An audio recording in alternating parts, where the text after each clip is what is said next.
Bismillahirrahmanirrahim. Assalamualaikum warahmatullahi wabarakatuh.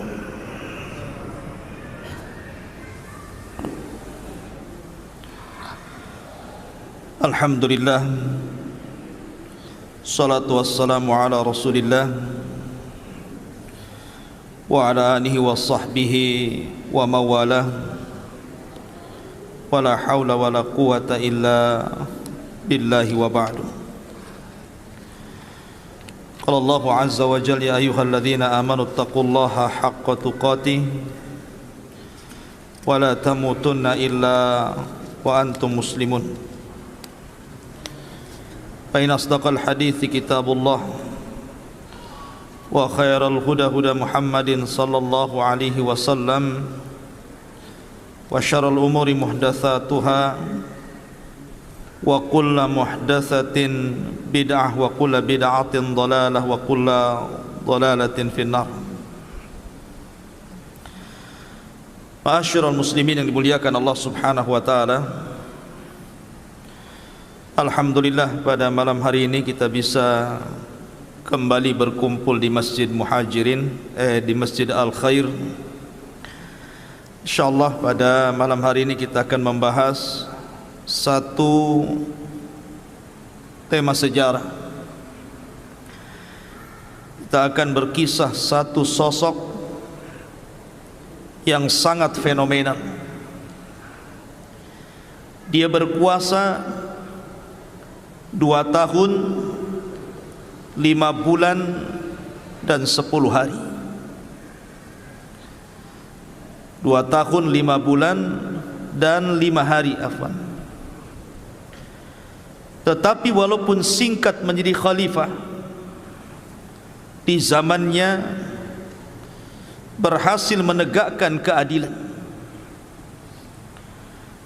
Bahkan simbol keadilan yang ditegakkan khalifah ini sampai hari ini dibaca oleh para khatib pada setiap Jumat. Innallaha ya'murukum bil adli wal ihsan wa ita'i dzil qurba wa yanha 'anil fahsya'i wal munkari wal baghi ya'idukum la'allakum tadhakkarun. Simbol keadilannya dibaca oleh setiap khatib sampai hari ini. Siapa orang ini? Dialah Umar bin Abdul Aziz rahimahullahu ta'ala. Umar kedua setelah Umar bin Khattab radhiyallahu anhu. Ma'asyiral muslimin yang dimuliakan Allah azza wa jalla, Allah subhanahu wa ta'ala setiap 100 tahun sekali akan membangkitkan orang yang akan memperbaharui agamanya.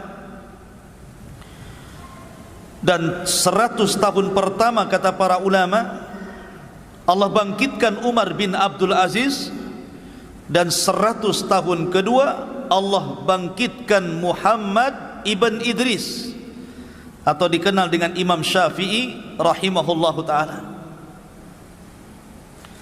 Siapa Umar bin Abdul Aziz ini? Kenapa begitu fenomenal namanya? 2 tahun lebih berkuasa, tidak ada orang miskin satu negara. Bagaimana caranya? Ma'asyiral muslimin yang dimuliakan Allah azza wa jalla, kita akan cerita nasabnya dulu. Siapa Umar bin Abdul Aziz? Umar bin Abdul Aziz kunyahnya adalah Abu Hafsin. Umar bin Abdul Aziz Ibn Marwan Ibn Hakam Ibn Abil As Ibn Umayyah Ibn Abdi Syamsi Ibn Abdil Manaf, dan begitu seterusnya. Adapun ayahnya adalah Abdul Aziz Ibn Marwan Ibn Hakam, termasuk dari para pemimpin terbaik dari Bani Umayyah. Dulu ayahnya itu menjadi gubernur Mesir 20 tahun di zaman kekuasaan Abdul Malik Ibn Marwan. Adapun ibunya Abdul Aziz, Umar bin Abdul Aziz ini namanya Ummu Asim. Kunyahnya namanya Laila bintu Asim ibn Umar ibn al-Khattab. Jadi ibunya itu keturunan Umar ibn Khattab. Ada satu kisah dari kisah Laila bintu Asim ibn Umar ibn al-Khattab ini. Jadi suatu ketika di zaman Amirul Mukminin Umar ibn al-Khattab, Umar ini sedang mengadakan jalan-jalan malam, melihat orang-orang miskin apa yang dihajatkan mereka. Mungkin bahasa kitanya belusukan, tapi malam-malam bukan siang-siang, dan tidak bawa wartawan. Kemudian dia melihat satu tenda, yang lain mati, karena bagaimanapun lampu itu disediakan pemerintah. Tidak sembarang menghidupkan lampu kecuali ada hajat. Jadi ada satu tenda itu masih nyala. Maka Umar bin Khattab kemudian mendekati tenda itu. Rupanya dalam tenda itu ada percakapan dua wanita, seorang ibu dan putrinya. Kata sang ibu, "Nak, malam ini waktunya kita mencampur air susu untuk kita jual besok. Bagaimana kalau kita tambah air supaya banyak untungnya?" Maka anak putrinya mengatakan, "Janganlah, Bu. Bukankah Amirul Mukminin Umar bin Khattab melarang untuk curang dalam berdagang?" Kata ibunya, "Bukankah dia tidak melihat kita, tidak mendengar kita?" Kata putrinya, "Ya, walaupun Umar tidak melihat, walaupun Umar tidak mendengar, tapi Umar punya Tuhan yang bisa melihat dan mendengar kita." Ketika Umar melihat dan mendengar percakapan wanita itu, takjub Umar itu. Kok masih ada orang jujur? Kalau di masa Umar saja orang jujur itu membuat takjub, artinya kejujuran itu sudah hampir langka di zaman itu.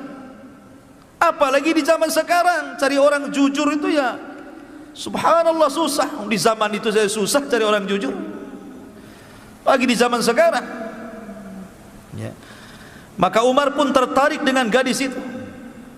Pulang dia, dikumpulkan putra-putranya, ada Abdullah bin Umar, ada Asim ibn Umar, dan yang lainnya. Kata Umar bin Khattab, "Siapa di antara kalian yang siap menikah?" Di sana ada wanita yang top markotop, mungkin bahasa kitanya ya. Akhirnya kemudian bangkitlah Asim ibn Umar, "Saya wahai Abi." Maka dilamarkanlah oleh Umar wanita itu. Menikahlah akhirnya dengan Asim putra Umar ibn al-Khattab. Dari Asim putra Umar ibn al-Khattab menikah dengan wanita yang jujur itu, lahirlah seorang anak wanita namanya Laila.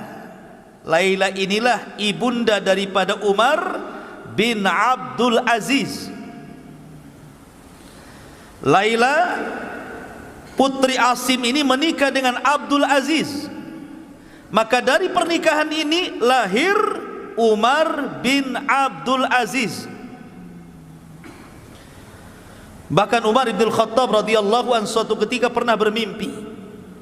Umar bermimpi, dan mimpinya orang soleh beda dengan mimpi kita.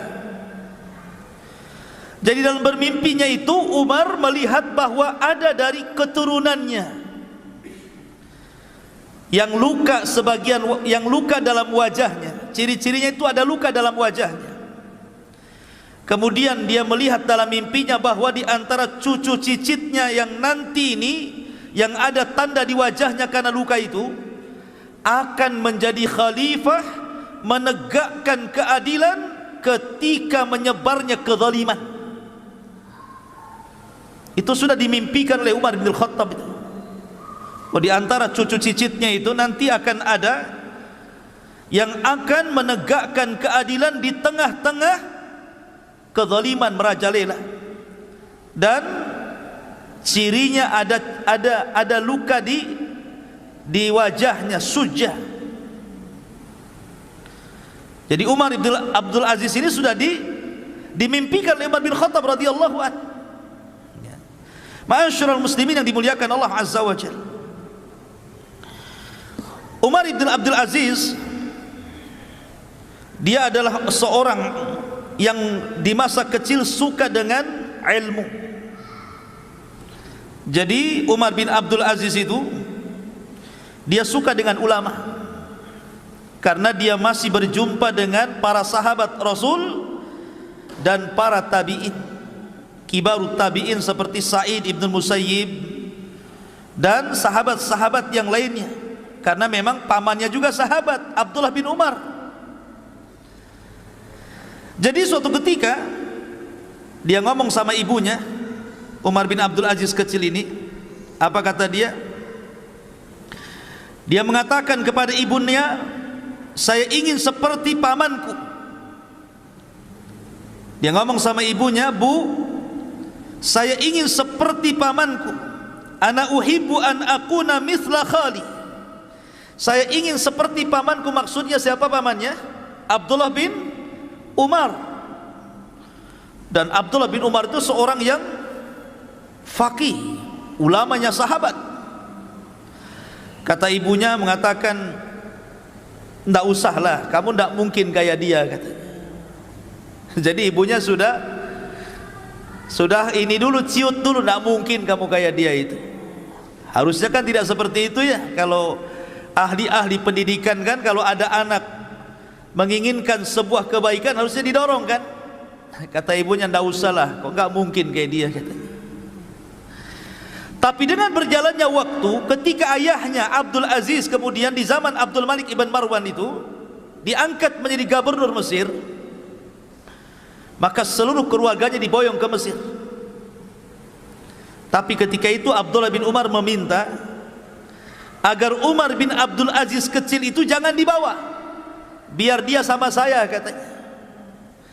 Dari situlah maka Umar bin Abdul Aziz sejak kecil sudah bersama sahabat Abdullah bin Umar, pamannya, dan belajar.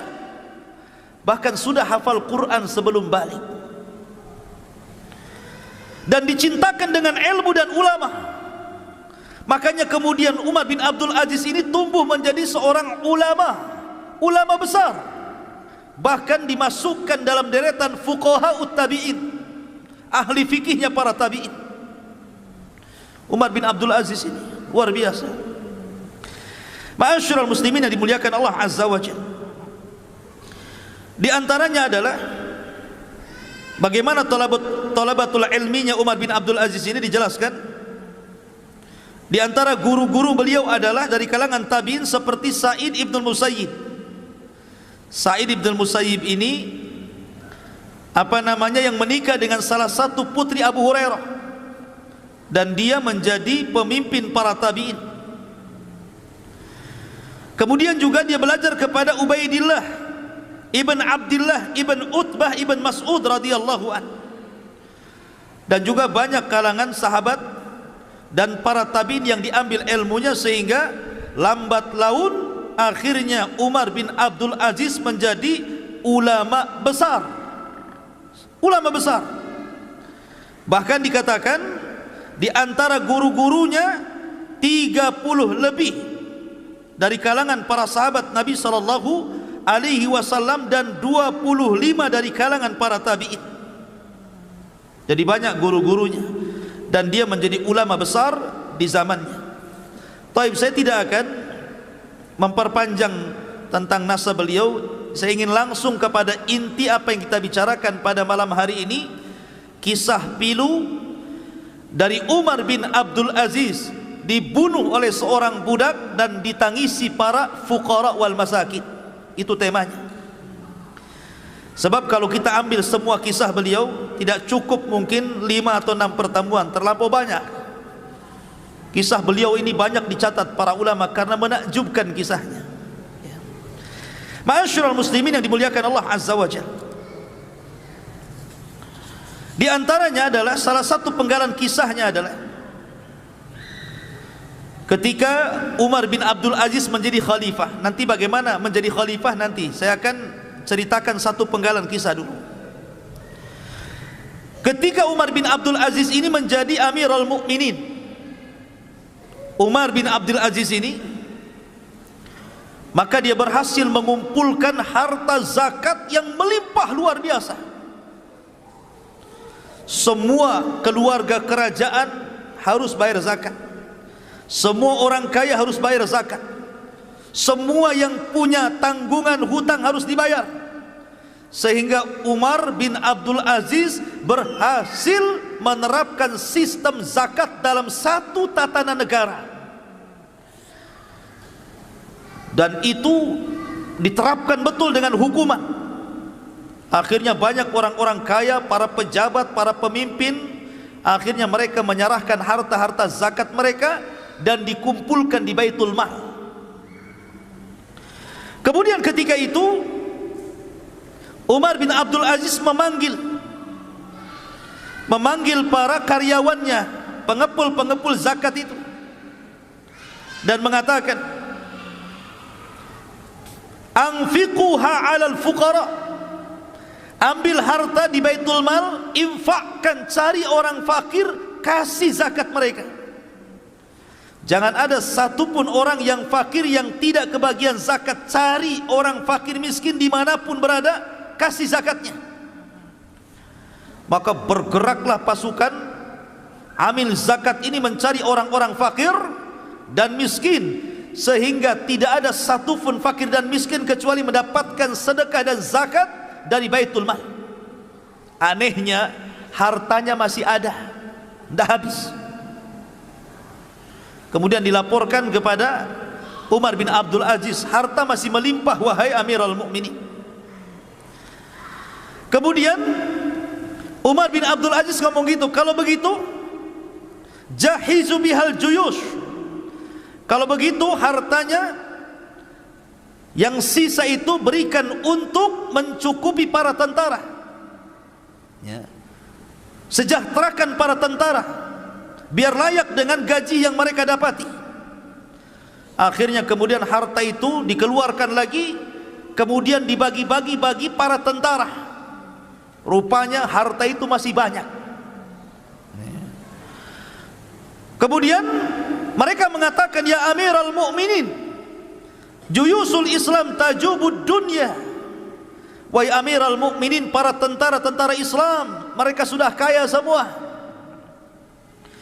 Kemudian Umar bin Abdul Aziz kemudian bicara, kalau begitu jawwijus syabab, cari anak-anak muda yang belum kawin, modali, danai, kawinkan. Oh, enak nih kalau punya pemimpin kayak gini, ya. Disuruh anak-anak muda yang belum kawin itu, siapa yang mau kawin tinggal ngomong ke Baitul Mal, maka sudah ada dananya. Ada dananya untuk maharnya, untuk walimahnya, untuk acaranya, semua free, gratis. Bahkan mereka mengatakan, man kana yuridu zawaj, barang siapa di antara kalian yang ingin menikah, datang kemari. Kemudian masih banyak juga hartanya. Maka Umar bin Aziz mengatakan, uqdud duyuna 'alal mutadayyinin, kalau begitu cari orang-orang yang punya hutang. Cari orang-orang yang punya hutang, yang hidupnya terkait dengan hutang, cari, bayarkan hutangnya. Dicari orang-orang yang punya hutang itu. Kamu punya hutang berapa? Sekian, bayarkan sana. Kamu punya berapa? Sekian, bayarkan sana. Kan enak tuh punya presiden kayak gini, ya. Ma'asyiral muslimin yang dimuliakan Allah Azza wa Jalla, setelah semuanya dibayari hutang-hutang itu, sudah tidak ada yang punya hutang lagi, masih numpuk juga hartanya di Baitul Mukminin itu. Maka Umar bin Abdul Aziz mengatakan, ungduru ilal masihiyyin wal yahud, kalau begitu lihat Bagaimana kondisi orang-orang Nasrani dan Yahudi? Bagaimana kondisi orang-orang Nasrani dan Yahudi? Man kana alaihi dainun fasaddidu anhu. Kalau seandainya mereka punya hutang, bantu mereka, ambil dari Baitul Mal, bayarkan itu. Carinya orang Yahudi, orang Nasrani yang punya hutang. Kamu punya hutang berapa? Sekian. Nih bayarkan sana. Sampai kepada Nasrani Yahudi merasa senang dengan kepemimpinan Umar bin Abdul Aziz ini. Sampai ketika sudah semuanya, sudah orang miskin sudah dinafkahi, orang yang punya hutang sudah dibayarkan, para tentara sudah dicukupkan, orang-orang kafir juga dibantu, sudah nggak ada lagi, tapi harta masih banyak. Maka Umar bin Abdul Aziz mengatakan, kalau begitu belikan uang dari Baitul Mal itu, biji-biji gandum, sebarkan di gunung-gunung, agar jangan orang mengatakan bahwa burung-burungnya Bani Umayyah kelaparan. Sampai kepada burung diperhatikan, ikhwan. Begitulah Amirul Mukminin Umar bin Abdul Aziz. Makanya Umar bin Abdul Aziz itu seorang khalifah yang tidak pernah dilahirkan di zamannya dan tidak pernah ada orang yang diwafatkan setelahnya. Satu-satunya orang kayak gitu itu. Tidak ada lagi orang yang dilahirkan seperti dia, dan setelah wafat tidak ada lagi orang yang persis seperti dia. Satu-satunya produk langka ini, Umar bin Abdul Aziz rahimahullahu ta'ala. Ma'asyiral muslimin yang dimuliakan Allah Azza wa Jalla, bagaimana kisahnya dia jadi khalifah? Suatu ketika, ikhwatu fiddin, kita tahu bahwa ada terjadi khilaf, ya. Apakah dia lahir di Mesir, apakah dia lahir di Madinah? Pendapat yang kuat berdasarkan pendapat Imam Zahabi rahimahullahu ta'ala, bahwa beliau lahir di Madinah Al-Munawwarah, tinggal di situ, ngapal Quran di situ, belajar di situ kepada para ulama, karena di zamannya masih melimpah para sahabat dan para tabi'in yang sangat mulia. Ma'asyiral muslimin yang dimuliakan Allah Azza wa Jalla, suatu ketika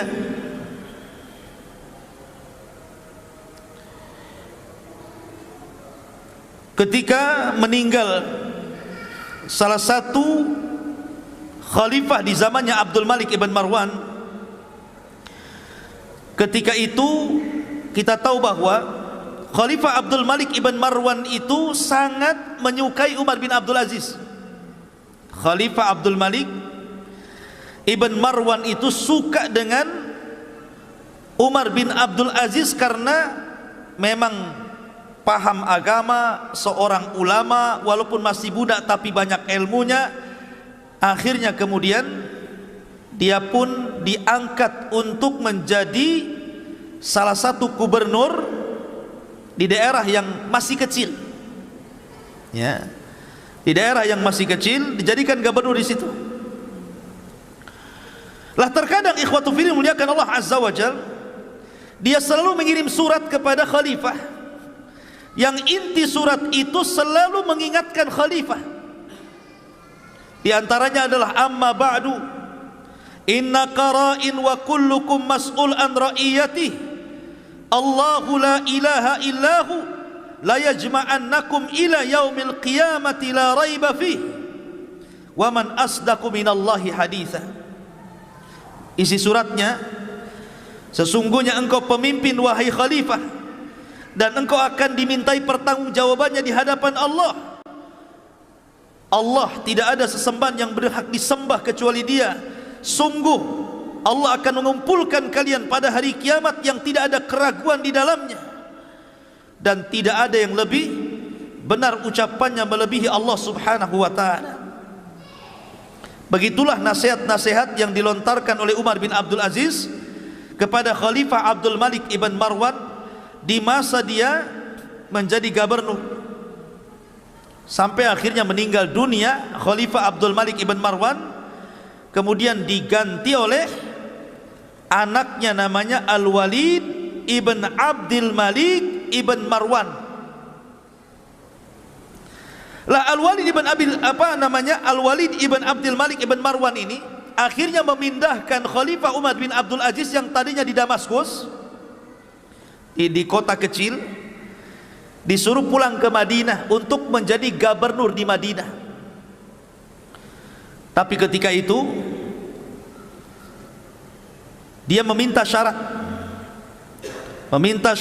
kalau memang saya harus menjadi gubernur di Madinah, dipindahkan dari Damaskus ke Madinah, saya minta 3 syarat katanya. Kalau kau penuhi 3 syarat saya, maka silahkan kau pindah aku dari Damaskus, alihkan saya ke Madinah.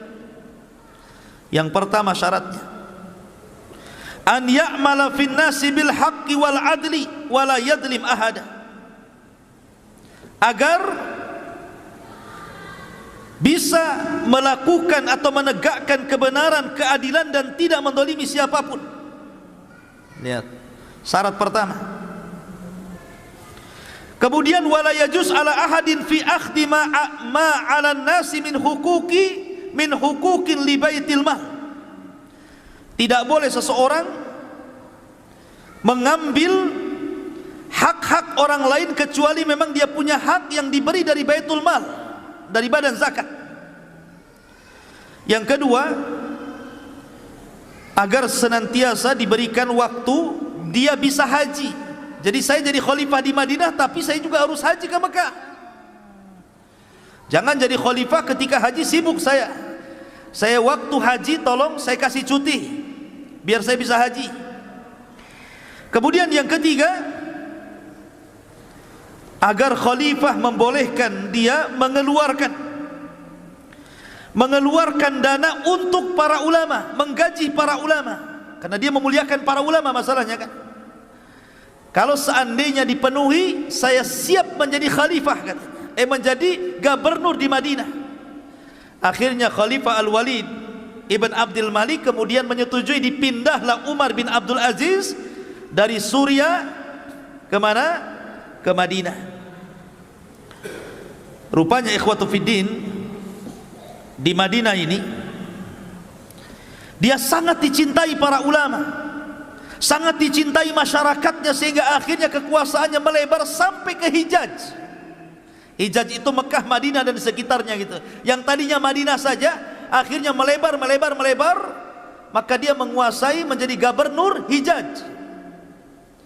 Lah ketika itu dia mendengar bahwa Hajjaj ibn Yusuf Al-Thaqafi itu mau mengarah ke Madinah. Lah Umar bin Abdul Aziz itu paling tidak suka dengan Hajjaj ibn Yusuf. Kenapa? Karena dia zalim masalahnya. Dia tidak suka dengan kezaliman. Akhirnya dia menyurati khalifah agar jangan sampai dipertemukan dengan Hajjaj, jangan sampai Hajjaj itu ke Madinah atau ke Mekah. Batalkan perjalanannya, saya tidak mau ketemu dengan dia. Sakit hati Hajjaj ini. Akhirnya kemudian bermanuver politik, bagaimana caranya menurunkan Umar bin Abdul Aziz dari gubernur Hijaz itu. Betul-betul dimainkan politik sama dia. Akhirnya terpengaruh juga khalifah itu.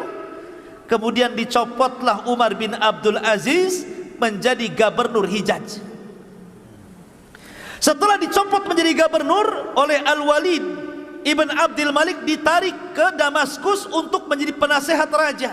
Oh, rupanya dinaikkan ya. Tidak jadi gubernur tapi jadi penasehat, tim penasehat raja, khalifah. Lah kedekatan itulah akhirnya ketika Al-Walid ibn Abdul Malik ini semakin dekat dengan Umar bin Abdul Aziz, mendapatkan nasihat, tausiah, wejangan gitu ya.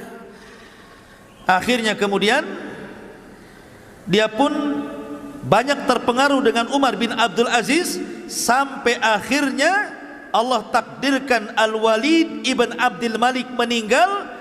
Kemudian kekuasaan jatuh kepada saudaranya Sulaiman bin Abdul Malik ibn Marwan. Lah di masa Sulaiman inilah, Sulaiman itu juga sangat memuliakan Umar bin Abdul Aziz, sangat memuliakan sekali. Sampai ada satu kisah ketika keduanya berada di sebuah tempat di manasik haji. Jadi ketika haji ini berdua, Umar bin Abdul Aziz dan Sulaiman ibn Abdul Malik ibn Marwan ini dengan khalifah. Kemudian Sulaiman bin Abdul Malik ibn Marwan ini memanggil saking banyaknya jemaah haji, akhirnya dia takjub dan mengatakan, ma aktsarul hujjaj.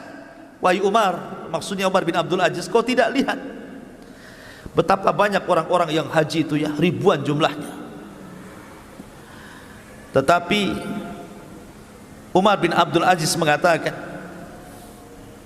fa innahum sayatuna alaika yaumal qiyamah. Sesungguhnya banyaknya orang-orang itu nanti pada hari kiamat akan datang kepadamu. Ya. Nanti orang-orang itu nanti pada hari kiamat akan datang kepadamu dan mengadu di hadapan Allah Subhanahu wa taala, apakah engkau memimpin dengan adil ataukah tidak memimpin dengan adil. Oh, dinasihati khalifah. Mereka akan datang kepadamu pada hari kiamat. Tadinya bangga kan, banyak kali orang yang haji itu, katanya khalifah. Kata Umar, orang sebanyak itu nanti akan datang pada hari kiamat ditakut-takuti. Mereka akan menjadi khusama'uka yaumal qiyamah, akan menjadi musuh pada hari kiamat. Mereka akan menuntut haknya di hadapan Allah Subhanahu wa taala. Dari situlah akhirnya Sulaiman ibn Abdul Malik menangis dan merasa bersalah. Lah sebelum wafatnya Sulaiman bin Abdul Aziz, Sulaiman ibn Abdul Malik ini, dia ngirim surat, isinya wasiat. Harusnya ketika dia meninggal itu kan masih ada saudara-saudaranya kan, ada Yazid ibn Abdul Malik ibn Marwan, ada Hisham ibn Abdul Malik ibn Marwan gitu kan. Harusnya yang jadi setelah meninggalnya Sulaiman itu Yazid ibn Abdul Malik ibn Marwan. Ternyata ketika dia nulis surat wasiat, rupanya tidak ditulis nama Yazid di situ, tapi ditulis nama Umar bin Abdul Aziz. Jadi sebelum wafatnya dia nulis surat, nanti kalau saya meninggal, maka kekuasaan ini saya berikan kepada Umar bin Abdul Aziz. Dengarkan, taati perintahnya karena dia khalifah kalian. Maka betul-betul ketika meninggal dunia dibuka surat wasiatnya.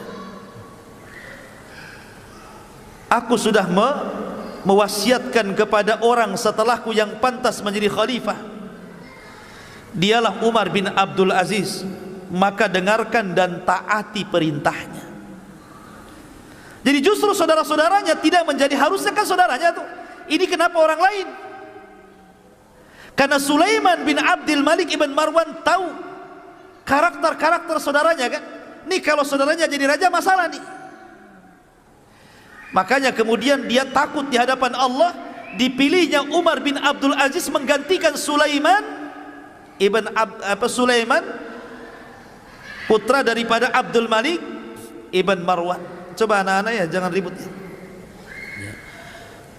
Ada satu kisah yang menarik ikhwan. Ketika di permulaan beliau menjadi khalifah,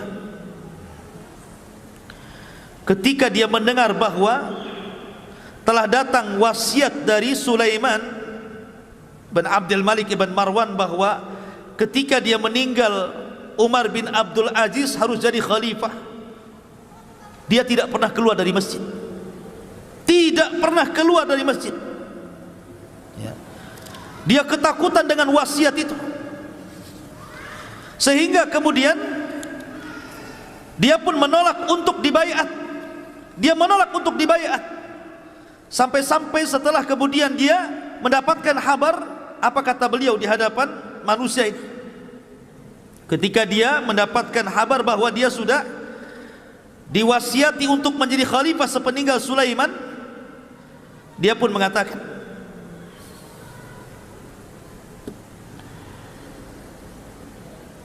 bahwa sesungguhnya aku sudah mendengar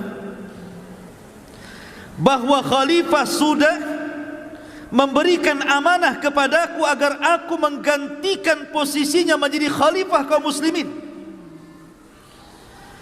Kemudian dia mengatakan, demi Allah, saya berceramah di hadapan kalian wahai kaum muslimin, sesungguhnya tidak ada niat bagiku menjadi khalifah. Saya minta kalian untuk melepaskan baiat-baiat kalian dari pundakku, dan saya serahkan urusan kepada kalian. Silahkan cari pemimpin sesuka kalian. Lari dia, tidak mau jadi pemimpin. Ya, jadi ketika dia melihat surat wasiat itu, dia langsung cuci tangan, tidak mau. Dia menangis berhari-hari di masjid itu. Kemudian setelah itu menemui manusia dan mengatakan, sebaiknya kalian lepaskan baiat-baiat kalian dari pundakku, silahkan bermusyawarah, cari pemimpin yang layak selainku. Lihat, kalau sekarang terbalik, jangan pilih dia, pilih aku. Itu sekarang, ya kan? Ma'asyiral muslimin yang dimuliakan Allah Azza wa Jalla, sampai seperti itu. Di antara akhirnya kemudian, ketika dia menjadi khalifah, lihat bagaimana pertama kali dia berkhutbah. Tapi orang-orang kan tidak mau, tetap memilih Umar bin Abdul Aziz karena sudah tahu siapa dia, akhlaknya, ilmunya, bagaimana pemuliaan ulama kepadanya gitu. Masyarakat malah dukung masalahnya. Jadi tidak mau tidak, terpaksalah dia jadi khalifah. Akhirnya dikumpulkan kaum muslimin. Lihat ceramah beliau. Di permulaannya dia mengatakan, ayyuhan nas, inni qad ubtulitu bihadzal amri ghaira ra'yin kana minni fi wala talabatan lahu wala masyuratan minal muslimin wa inni qad khala'tu ma fi a'naqikum min bai'ati fakhtaru li anfusikum. Ini khutbah pertamanya. Wahai manusia, sungguh aku telah diuji dengan perkara khalifah ini. Sungguh aku telah diuji dengan perkara khalifah ini. Kenapa aku dipilih tanpa ada ideku, tanpa ada musyawarah dari kaum muslimin, tanpa ada permintaan dariku? Sesungguhnya aku melepaskan kekhilafahan dari pundakku. Berkumpullah kalian, silahkan pilih pemimpin sesuka kalian. Kemudian di ujung ceramahnya Rasulullah dia mengatakan, Umar bin Abdul Aziz, ayyuhan nas, man ata Allah wajabat ta'atuhu wa man asallah fala ta'ata lahu, ati'uni fima ata'tullah wa asaitu wa as fa idza asaitullaha fala ta'ata li alaikum. Wahai manusia, barang siapa yang taat kepada Allah, wajib ditaati orang itu. Barang siapa yang bermaksiat kepada Allah, jangan ditaati orang itu.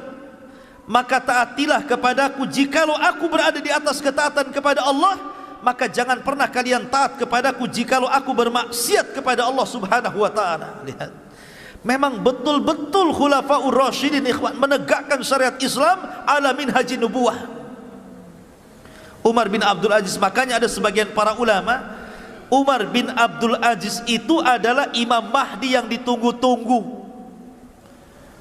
Imam Mahdi yang ditunggu-tunggu. Walaupun pendapat ini berdasarkan takwil dan dilemahkan para ulama, tapi ada ulama yang mengatakan seperti itu, bahwa fase-fase itu sudah lewat. Kan ada fase nubuah, ada fase mulkun warahmah, ada fase mulkun adud, ada fase mulkun jabarut, gitu ya. Itu sudah lewat, ditutup dengan Umar bin Abdul Aziz, tinggal nunggu kiamat aja. Itu ada sebagian ulama pendapat seperti itu. Tapi ini pendapat ini dibantah oleh para ulama bahwa Imam Mahdi bukan Umar bin Abdul Aziz, tapi nanti di akhir zaman. Tapi dengan adanya yang sebagian ulama mengatakan seperti itu, memang betul-betul dia menegakkan keadilan di tengah-tengah ketika itu menyebar kezaliman. Karena ciri-ciri Imam Mahdi itu apa? Menyebarkan keadilan di tengah-tengah tersebarnya kezaliman, kan itu. Ma'asyiral muslimin yang dimuliakan Allah. Baik, saya akan bercerita beberapa kisah yang menarik sepanjang dia menjadi khalifah. Ma'asyiral muslimin yang dimuliakan Allah Subhanahu wa taala, ketika dia awal jadi khalifah, dia pun kemudian disuruh untuk memilih, apakah engkau akan tinggal di istana? Karena sebentar lagi akan banyak delegasi-delegasi dari daerah-daerah yang akan mengucapkan selamat engkau jadi khalifah, atau engkau akan tinggal di mana? Kata para pejabat ini untuk memuliakan khalifah, kau mau di mana? Sebaiknya kau pindah, bawa keluargamu, boyong ke istana. Karena sebentar lagi akan banyak delegasi-delegasi dari daerah-daerah yang akan mengucapkan sebagai khalifah dirimu. Tapi Umar bin Abdul Aziz tidak mau. Dia malah pulang ke rumah lamanya. Ke rumah lamanya dia balik. Tidak mau tinggal di istana dia. Dia rumahnya rumah dari rumah jelek, rumah buruk gitu kan. Tidak mau dia tinggal di istana. Bayangkan, waraknya luar biasa, zuhudnya luar biasa. Maka kemudian ketika itu dia pun pulang dan menemui istrinya. Apa kata dia? Ini pertama kali dia ngomong sama istrinya. Wah istriku, ukhayyiruka bi amrayni. Aku berikan kau dua pilihan. Kau serahkan seluruh emas, seluruh perak, seluruh perhiasan, seluruh hartamu ke Baitul Mal, atau jangan pernah kau hidup bersama aku. Istri daripada Umar bin Abdul Aziz ini putri khalifah. Dia putri khalifah ya. Bayangkan, dia saudara daripada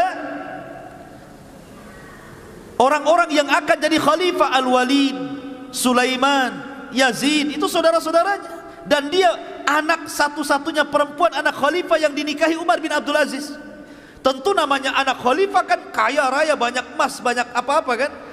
Tapi kata Umar bin Abdul Aziz, semenjak dia jadi khalifah, dia minta sama istrinya, keluarkan emasmu, mana perakmu, mana perhiasanmu, ayo sini, saya akan masukkan ke Baitul Mal.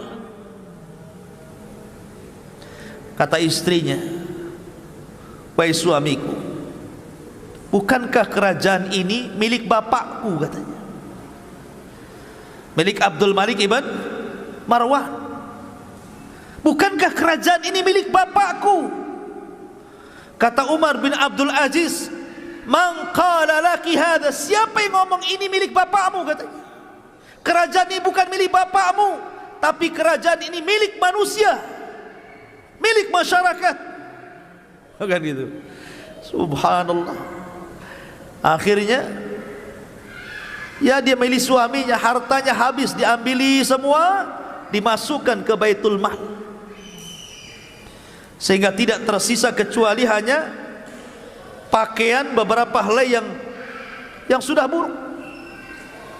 Hidupnya sederhana. Setelah itu kemudian mulailah dia nyasar kepada kerabat-kerabat kerajaan. Dia nyasar kepada kerabat-kerabat kerajaan, kepada saudara-saudara, anak-anak dari paman-pamannya yang masih kerabat-kerabat dan keluarga kerajaan, dikumpulkan dan dikatakan, kalian semua man kana lahu iqaran wala ardan wala malan falyati ila Baitul Mal. Siapa di antara kalian yang punya harta, punya tanah, punya perhiasan, punya dunia, tolong datang ke Baitul Mal, saya akan hitung zakat kalian. Oh, jadi dimulai dari keluarga kerajaan dulu. Marahlah ini keluarga kerajaan ini dan mengatakan, persis seperti istrinya mengatakan, bukankah ini kerajaan kami? Maka Umar bin Abdul Aziz mengatakan, siapa bilang ini kerajaan keluarga kalian? Ini kerajaan manusia. Keluarkan. Mana zakat-zakat kalian? Mana harta-harta kalian? Subhanallah, dibuat miskin orang-orang itu. Orang-orang kaya itu dibuat miskin betul-betul sama Umar bin Abdul Aziz itu. Jadi yang dulunya mereka enggak pernah zakat, dihitung zakatnya. Berapa tahun kau tak bayar zakat? Berapa tahun kamu tak bayar zakat? Mana zakat ternakmu, mana zakat tanimu, dihitung semuanya. Akhirnya ikhwatu fiddin, apa enggak bankrupt nih orang-orang? Betul-betul bankrupt. Akhirnya ketika mereka pun hidupnya sudah susah karena hartanya diambil dan dimasukkan Baitul Mal, mereka pun datang kepada Umar bin Abdul Aziz dan mengatakan, ya Amirul Mukminin, kami sudah tidak punya harta lagi, harta kami sudah engkau ambil, tolonglah berikan kepada kami gaji bulanan. Sudahlah, saya makan gaji bulanan sudah cukup, berapalah kau kasih kepada kami? Kata Umar bin Abdul Aziz, kalau engkau ingin dapat gaji, kerja. Kau kerja dulu baru kau dibayar. Persis seperti yang lainnya. Tidak ada anggota kerajaan nganggur tiba-tiba tiap bulan dapat gaji. Kerja. Bayangkan, ditekannya betul-betul. Ya. Akhirnya kemudian, setelah kemudian orang-orang kaya dari anak-anak pamannya, kerabat kerajaan, mulai dia nyasar ke orang-orang kaya yang ada di luar sana. Dikumpulkan orang-orang kaya itu, semua dikumpulkan. Mana zakat kalian? Sini. Setelah dikumpulkan dan diambil semua zakatnya orang-orang kaya itu, memang betul-betul dia terapkan zakat betul. Baru setelah tidak ada orang kaya kecuali diambil zakatnya, baru dipanggil orang miskin. Siapa yang pernah dizalimi oleh orang kaya? Siapa di antara kalian yang pernah dizalimi orang kaya? Siapa di antara kalian yang pernah diambil hartanya, diambil tanahnya, diambil sawahnya, diambil kendaraannya, diambil binatangnya? Sini. Coba bayangkan. Akhirnya satu-satu, saya dizalimi si anu, saya dizalimi si anu, saya dizalimi si anu. Memang betul-betul hukum ditegakkan di sini. Maka orang-orang miskin pun kemudian mendapatkan hak-hak yang terzaliminya. Dari situlah terpupuk kecintaan orang fakir, orang miskin kepada Umar bin Abdul Aziz. Betul-betul mengadakan pemerataan ekonomi dengan sistem zakat ini. Sehingga lambat laun akhirnya yang miskin itu sudah mulai kaya, sehingga sudah tidak lagi menerima zakat karena sudah cukup. Lihat, walau anna ahlal qura amanu wattaqau lafatahna alaihim barakatin minas sama'i wal ardh. Kalau penduduk negeri ini beriman dan bertakwa, maka Allah Subhanahu wa taala akan suburkan dengan berkahnya dari langit dan dari bumi. Sampai-sampai ikhwatu fiddin, ada seorang nenek-nenek itu bicara dengan manusia. Ketika dia mendengar ada serigala yang memakan domba, maka nenek ini mengatakan, wallahi laqad mata Umar, wallahi laqad mata Umar. Sungguh telah meninggal Umar, sungguh telah meninggal Umar. Dulu di masa Umar bin Abdul Aziz masih hidup, tidak ada satupun serigala yang berani mengganggu kambing, katanya. Sekarang dia meninggal, serigala-serigala itu sudah mulai mengganggu kambing, katanya. Sampai seperti itu. Ini ucapan orang tua. Saking amannya di zaman Umar bin Abdul Aziz. Ma'asyiral muslimin yang dimuliakan Allah Azza wa Jalla.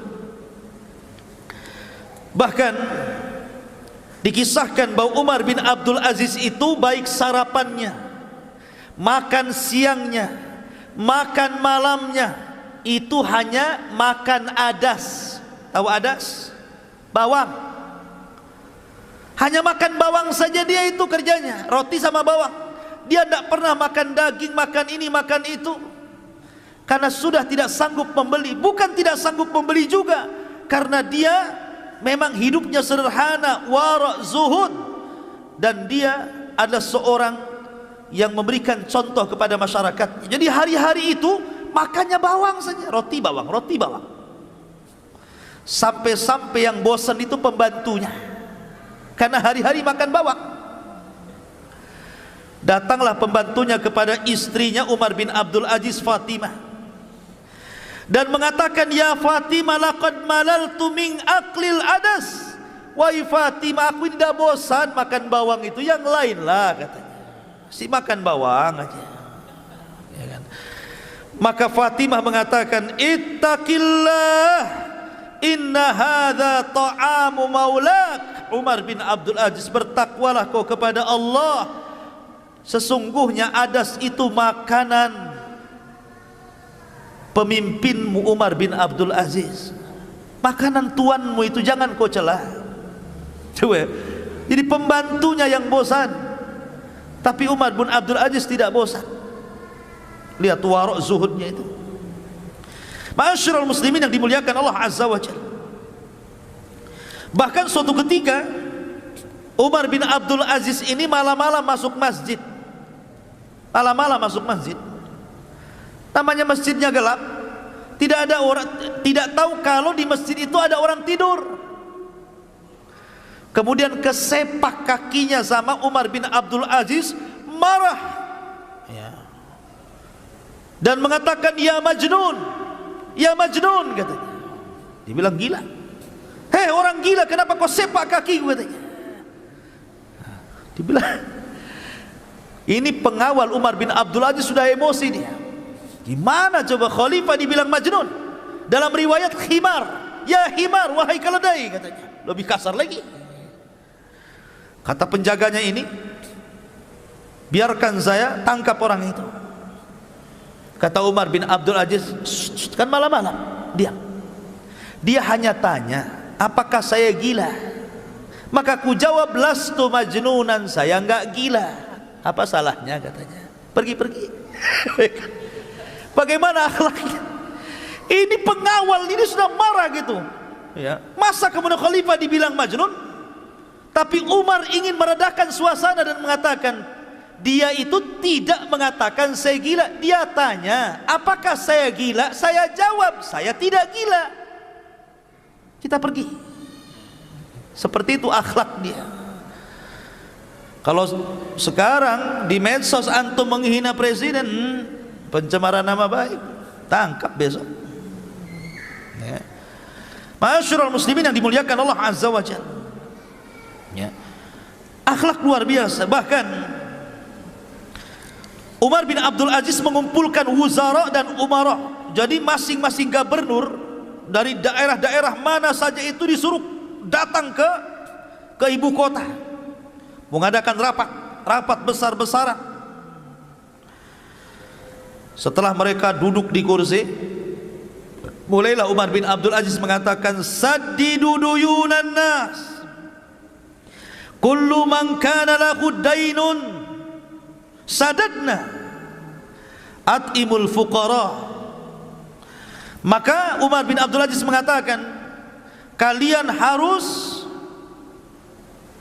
memenuhi hutang-hutang kalian, bayarkan hutang-hutang kalian. Kalau kalian punya hutang mengambil hak rakyatnya, kembalikan kepada rakyat.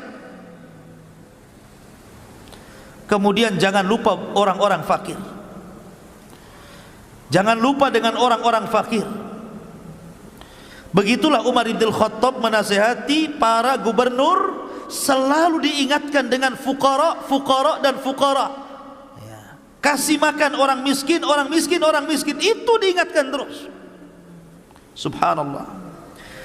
Umar bin Abdul Aziz itu gajinya cuma 2 dirham, bukan dinar, dirham. Dirham itu separuh dinar. Kalau satu dirham itu berapa? 4 gram lebih. Berarti kalau dinar 2 gram lebih. Berarti kalau seandainya 1 gramnya anggap 1 juta, berarti 1 dirham itu 2,5 juta lah. 2 dirham tambah 2,5 juta, jadi gajinya 5 juta. Itu maksudnya. Itu kalau emasnya 1 gram 1 juta ya. Terkadang ada emas 500, kalau emasnya 500 ya separuhnya ya berarti Gajinya Umar bin Abdul Aziz itu cuma 2,5 juta.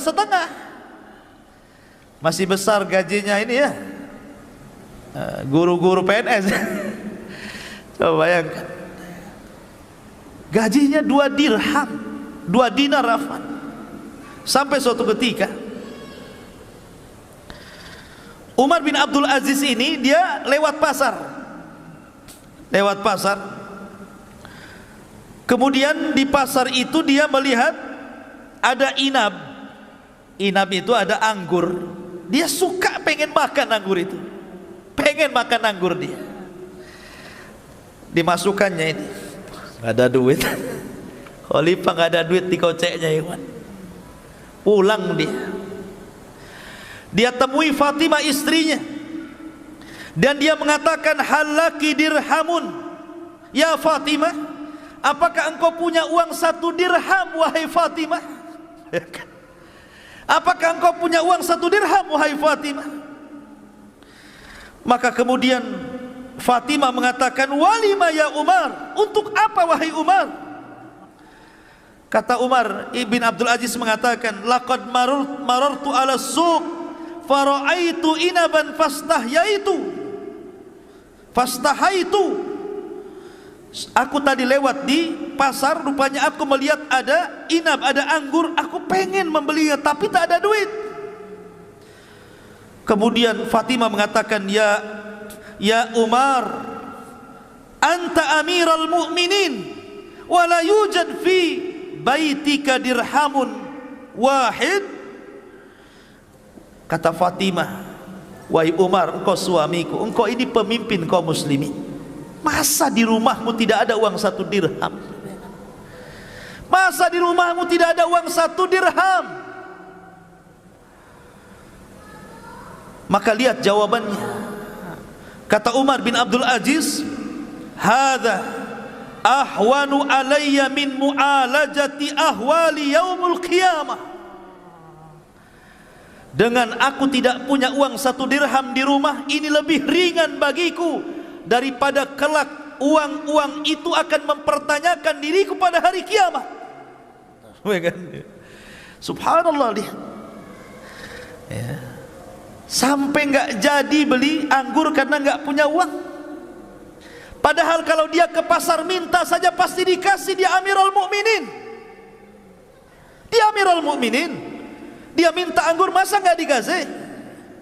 Ya. Tapi lihat bagaimana zuhud waraknya. Sampai dia itu punya anak kecil. Umar bin Abdul Aziz ini punya anak kecil. Ada rombongan membawa buah-buahan tufah. Tufah itu apa?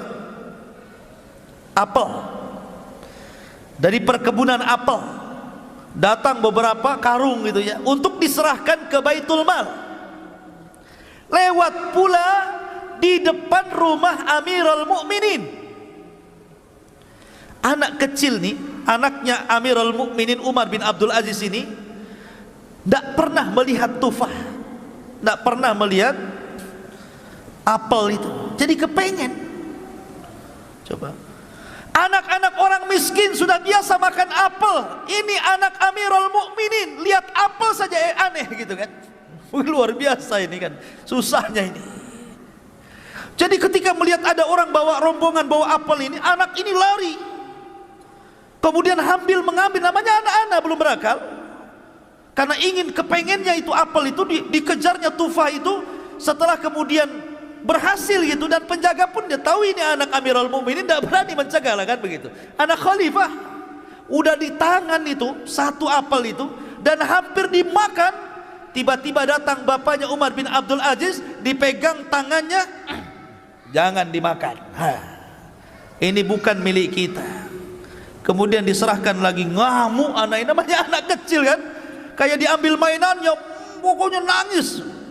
Akhirnya digendongnya oleh Umar bin Abdul Aziz, dibawa pulang. Tetap nangis di rumah. Istrinya marah, ya Amirul Mukminin, ya Umar, kenapa kau buat anakmu menangis? Kata Umar bin Abdul Aziz, demi Allah ketika aku melihat anak ini mengambil tufah tadi dan hendak memakannya, Kemudian ku ambil dari mulutnya seolah-olah aku mencabut hatiku dalam dadaku, karena aku juga tidak tega. Tetapi aku teringat pada hari kiamat, kalau seandainya ini akan dipertanggungjawabkan di hadapan Allah, apa yang harus aku katakan di hadapan Allah Subhanahu wa taala? Subhanallah. Ini pemimpin kayak gini kapan lagi adanya, coba. Bayangkan, saking takutnya dia, Umar bin Abdul Aziz. Ma'asyiral muslimin yang dimuliakan Allah Azza wa Jalla. Suatu ketika datang salah satu gubernur dari daerah menuju pusat menemui Umar bin Abdul Aziz di malam hari. Maka Umar pun memasukkan dia ke dewan pertemuan. Kemudian dinyalakan lampu zaitnya itu. Lampu tempol kalau kan dulu ya, pakai zait, pakai minyak ya.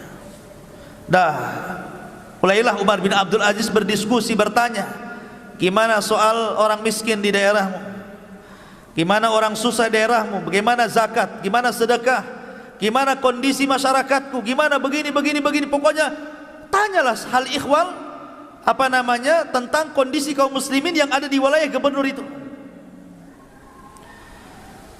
Maka setelah gubernur ini alhamdulillah mengatakan di wilayah kami aman, terkendali, begini, sampai akhirnya dia balik tanya, gubernur ini balik tanya, wa kaifa haluka ya amiral mu'minin, wa kaifa haluka ya amiral mu'minin, bagaimana kondisimu wahai amiral mu'minin?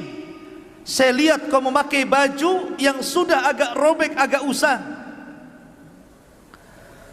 Kemudian mulailah satu persatu tanya. Kata Umar bin Abdul Aziz, tunggu ya, saya tidak akan jawab dulu pertanyaanmu, tunggu dulu sebentar. Bangkit, ambil lampu, ditiupnya. Kita ngomong gelap-gelap. Tadi apa kamu nanya soal saya? Jadi gubernur mengatakan, kenapa kau padamkan lampu? Lima atfa'tal asyiraj, kenapa kau padamkan lampu? Jadi kita gelap-gelap lah jadinya. Kata Umar bin Abdul Aziz, kalau kau tanya soal aku, berarti ini pertanyaan pribadi, nggak ada kaitan dengan negara. Lampu itu milik negara. Tapi kalau kau bertanya soal rakyatku, soal bangsaku, soal negaraku, soal zakat, soal fuqara, soal miskin, ku hidupkan. Karena ini memang urusan negara dan lampu itu milik negara. Bayangkan coba, ada khalifah kayak gini gara-gara lampu. Sampai ketika datang hadiah. Nih Umar bin Abdul Aziz dikasih hadiah berupa minyak wangi. Minyak wangi yang sangat harum sekali. Ketika itu datang minyak wangi, tiba-tiba serbannya ditutupkan ke mulutnya. Pokoknya jangan sampai mencium itu. Kata Muzahim, ya Amirul Mukminin, bukankah minyak wangi itu untuk diambil harum-harumnya? Karena tidak mungkin dimakan, tidak mungkin diminum. Kenapa kau tutup? Kata Umar bin Abdul Aziz, justru karena itu saya belum jelas ini minyak wangi ini hadiah untukku atau untuk negara, diserahkan ke Baitul Mal. Kalau seandainya ini diserahkan ke Baitul Mal, aku sudah menciumnya padahal aku tidak berhak menciumnya, karena ini milik masyarakat, bukan milikku. Bayangkan kan? Katanya Muzahim, bukankah nggak diminum, nggak dimakan? Justru itu minyak wangi itu yang memang di mana-mana nggak diminum, nggak dimakan, manfaatnya jadi cium kan, begitu kan? Akhirnya tetap dia tidak mau mencium minyak wangi, ditutupnya pakai serban ini, sampai akhirnya masukkan ke Baitul Mal, katanya. Masukkan dia ke Baitul Mal. Seperti itu ikhwatu fiddin Umar bin Abdul Aziz. Ma'asyiral muslimin yang dimuliakan Allah Azza wa Jalla. Sampai suatu ketika Umar bin Abdul Aziz ini suatu ketika sholat malam di rumahnya. Ketika dia sholat, lewatlah kepada ayat-ayat tentang azab, tentang neraka. Tiba-tiba dia nangis. Ketika dia nangis, istrinya ikut nangis yang mendengarkannya. Ketika istrinya nangis, anaknya ikut nangis karena melihat ibunya menangis.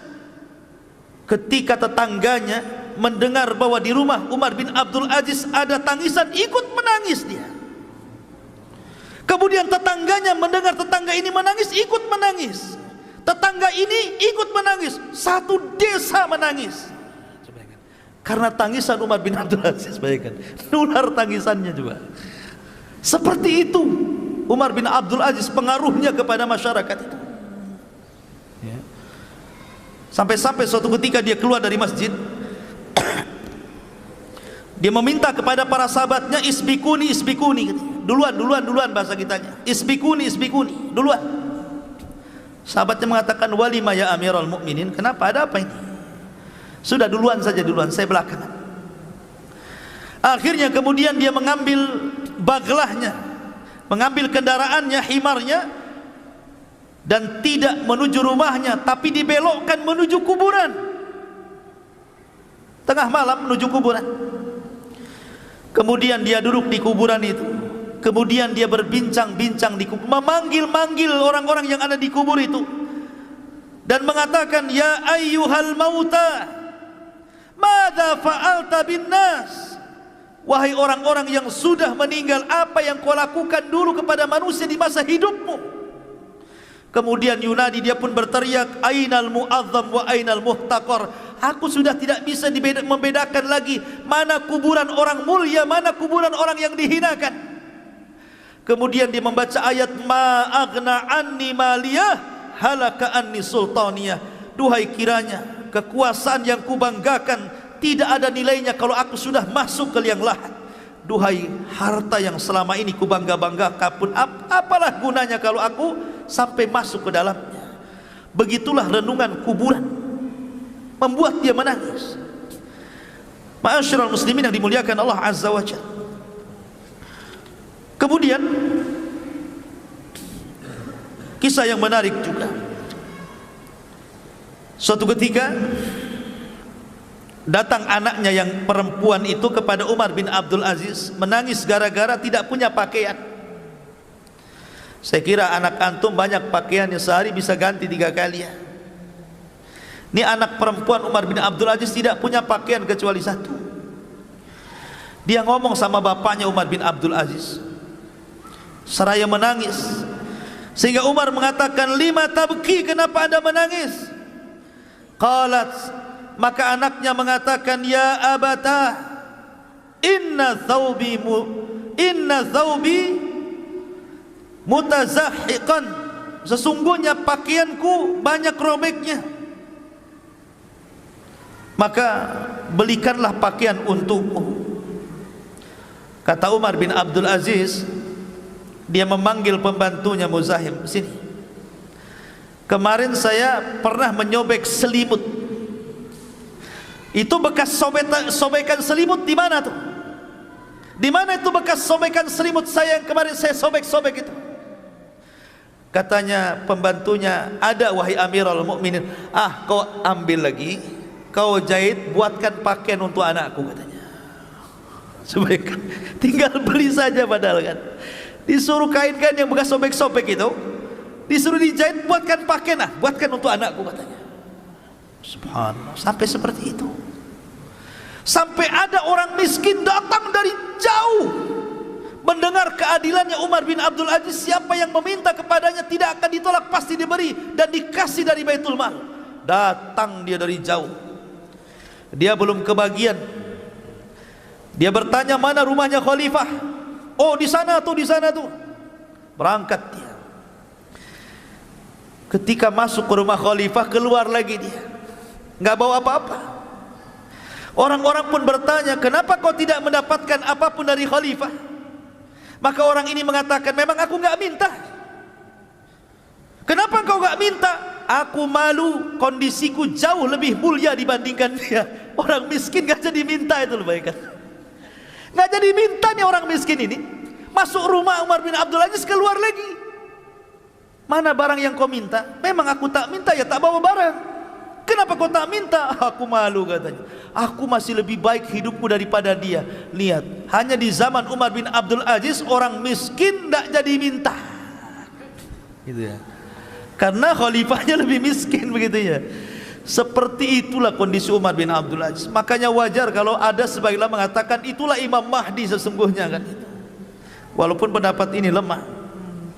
Ma'asyiral muslimin yang dimuliakan Allah Azza wa Jalla. Akhirnya kita langsung saja karena sudah lewat jam 9. Bagaimana wafatnya? Namanya orang baik, ikhwatu fiddin. Imam yang adil itu tidak lepas daripada musuh-musuh yang banyak.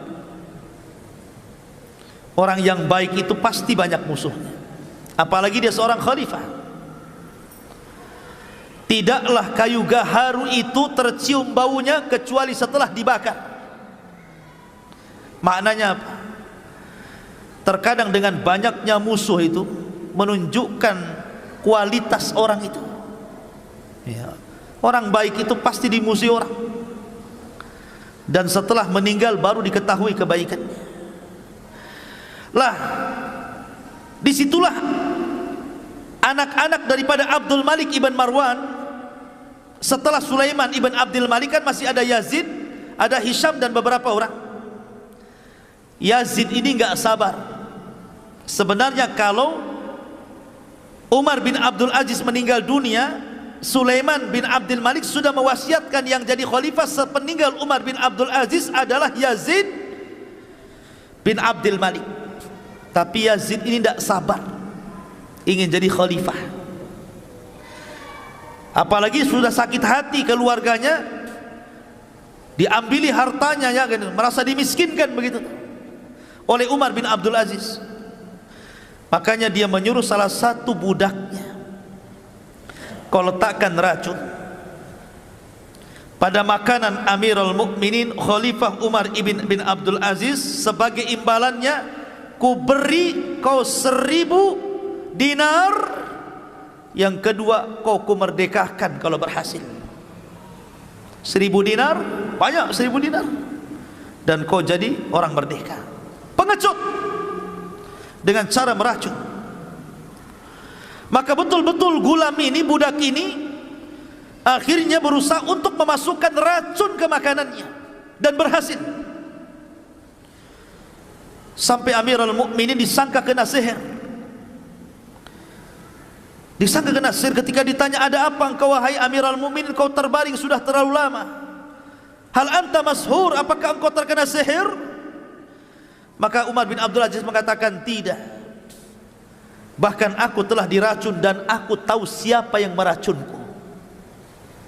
Aku tahu siapa yang telah meracunku, bayangkan. Kemudian akhirnya sebelum dia meninggal dunia, dia panggil orang yang meracunnya. Dia tidak kasih tahu siapa orang yang meracunnya. Dia sendiri yang tahu siapa yang meracunnya. Dia minta kepada pembantunya agar jangan diberitahu siapapun tentang siapa yang meracunnya dan siapa yang memerintahkannya. Dia hanya minta kepada pembantunya sebelum dia wafat, tolong panggilkan orang yang meracun aku itu. Kata pembantunya, siapa wahai khalifah? Si Anu bin Anu. Dipanggil orang budak itu, ditangkap, dipanggil.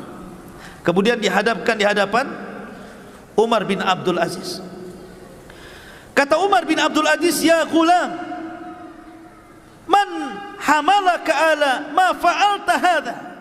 Wahai gulam, apa yang menyebabkanmu melakukan hal ini kepadaku? Man amaraka, siapa yang memerintahkan kamu?